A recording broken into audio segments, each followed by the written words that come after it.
Hello সবাইকে।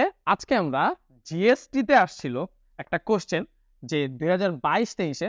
এখন এই কোশ্চেনে আমরা একটু পড়ি আগে কোশ্চেনটা কি বলছে যে এ ম্যাট্রিক্স এবং A transpose plus B into C matrix এর ক্রম দেওয়া আছে 4x5, 5x2 বা 4/5 বা 5/2।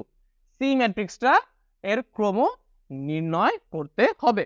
এখন আমার কথা হচ্ছে ভাই, আমরা একটা সহজ বেসিক আগে জানি কিনা এটা একটু দেখি। সহজ বেসিকটা কি?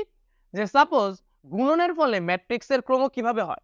দেখো 5x4 এবং এটার সাথে আমি যদি গুণ করি, এটার সাথে আমি যদি গুণ করি, মনে করো গুণ করলাম হচ্ছে 4x2, এরকম দুইটা ম্যাট্রিক্স গুণন করি, তাহলে দেখবা যে মাঝখানের অংশটুকু, এটা কিন্তু মাঝখানের অংশটুকু ভ্যানিশ হয়ে যায় এন্ড থাকে কি এই 5 আর এই 2।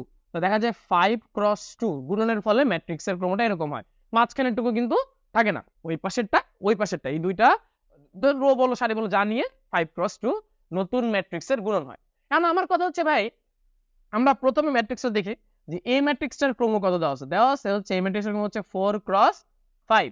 তাহলে এ ট্রান্সপোজ কত দেওয়া আছে? এ ট্রান্সপোজ হবে ঠিক উল্টা। কেন? ট্রান্সপোজ ম্যাট্রিক্স হচ্ছে সারি ম্যাট্রিক্স আর কলাম ম্যাট্রিক্সগুলো ইন্টারচেঞ্জ করতে হয়, সো যে কোনো একটা করতে হয় অবশ্য। তাহলে উল্টায় গেলে কি হতে হবে? 5x4। তো আমরা জানি বলছে এ ট্রান্সপোজের সাথে বি যোগ করতে, আমরা ভেঙে ভেঙে দেখাচ্ছি তোমাকে। তো ভেঙে ভেঙে দেখালে এই ট্রান্সপোজ করার সময় কিন্তু গুণ কখনোই চেঞ্জ হয় না, মানে ক্রম কখনো চেঞ্জ হয় না। এখন দেখা যাবে যে তুমি কি করবা, এ ট্রান্সপোজ ম্যাট্রিক্সের সাথে বি ম্যাট্রিক্সের পর এটার সাথে তুমি কি গুণ করবা? সিটা গুণ করবা। কারণ আমার কথা হচ্ছে ভাই, এইটার ক্রমটা কত একটু ভালো মতো খেয়াল করো। এটার ক্রমটা হচ্ছে 5x4, এই যে দেওয়া আছে এটা কত? 5x4, এটা আমরা বের করছি। সি ম্যাট্রিক্সের ক্রম মানে ক্রমটা চাইছে, কিন্তু গুণনের ফলে তৈরি হয়েছে কত?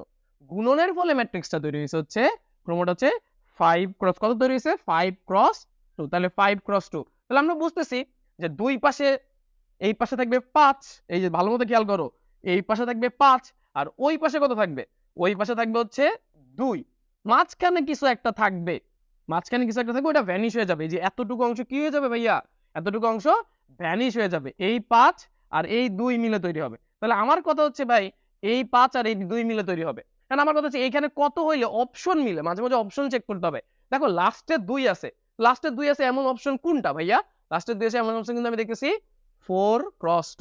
তাহলে এটা অবশ্যই 4x2, অ্যান্সার হবে এ। মানে আমরা জিনিসটা বুঝতে পারছি কিনা যে মাঝখানের অংশ, ভালো মতো খেয়াল করো, ভালো মতো খেয়াল করলে বুঝতে পারবা, এই মাঝখানের অংশটা তুমি ভ্যানিশ করে ফেলবা। মাঝখানের অংশ কি করে ফেলবা?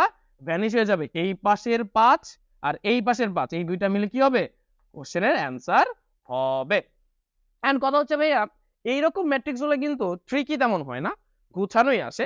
আমার কথা হচ্ছে তুমি জাস্ট গুণনের এই ফর্মুলাটা মনে রাখবা, আর মনে রাখবা একটা ম্যাট্রিক্সকে ট্রান্সপোজ করলে তার ক্রম উল্টে যায়, যোগ করলে কিন্তু গুণনের কোনো চেঞ্জ হয় না। আর এই গুণনের সময় মাঝখানেরটুকু কি হয়ে যায় ভাইয়া? মাঝখানেরটুকু ভ্যানিশ হয়ে যায়। এটা কত ছিল? এটা ছিল হচ্ছে 4। তো এটা মাঝখানেরটুকু কি হয়ে যাবে? ভ্যানিশ হয়ে যাবে। মাঝখানের কোনটুকু ভাইয়া? এই যে এতটুকু ভ্যানিশ হয়ে যাবে। এই পাশেরটা আর এই পাশেরটা মিলে নতুন ম্যাট্রিক্সের ক্রম তৈরি হবে। আশা করি তোমরা বুঝতে পারছো। এই ম্যাথটা আসলে অনেক সময় এখন বলতে পারো যে ভাই এখানে 4 কেন হইলো? 4 না হয়ে অন্য কিছু হইতে পারতো। কিন্তু এখন অপশনে টেস্ট করার সময় দেখো অপশনে সবগুলোর প্রথমটা 4ই দেওয়া আছে, তাই আমি 4 দিছি। আর ওই পাশেরটা অবশ্যই 2 হইতে হবে। কেন 2 হইতে হবে? যাতে এই 5, এই 5 আর এই 2 মিলে 5x2 নতুন ম্যাট্রিক্স এর গুণ হয়। তো আমাদের সি ম্যাট্রিক্সটা কত হবে ভাইয়া? সি ম্যাট্রিক্সটা হবে হচ্ছে 4/2। অপশন এ অ্যান্সার হবে। এরকম ম্যাট্রিক্সের কোশ্চেনগুলা কিছু কিছু ট্রিকি ম্যাথ দিয়ে দেয়। তো এরকম ট্রিকি ম্যাথ ইনশাআল্লাহ পরে আরো আলোচনা করা হবে। আজকের মতো আল্লাহ হাফেজ।